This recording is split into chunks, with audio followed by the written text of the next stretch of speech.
जय हिंद दोस्तों। चलिए दोस्तों, बात करते हैं इस एक और क्वेश्चन के बारे में। इस क्वेश्चन में एग्जामिनर ने कहा कि इफ 60% ऑफ एज इनकम, यदि ए की इनकम का 60% is equal to the 75% of B's income, यानी कि ए की जो इनकम है उसका 60% यानी 60/100 बराबर में बी की इनकम का 75/100, ये उसने क्या दिया मुझे, कहा है कि ये बराबर है।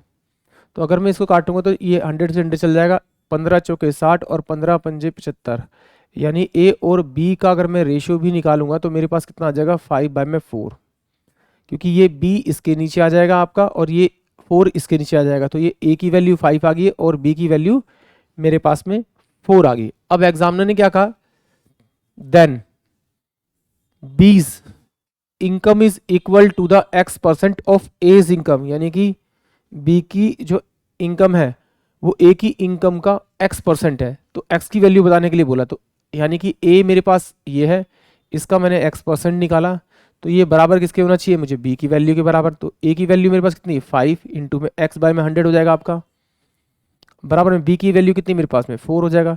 तो ये 5 और दूनी 10 हो जाएगा, यानी 20। तो इसको सोल्व करूंगा तो x की जो वैल्यू आएगी मेरे पास में वो 80 आ जाएगी, यानी इस क्वेश्चन का जो करेक्ट आंसर होगा वो ऑप्शन सी होगा।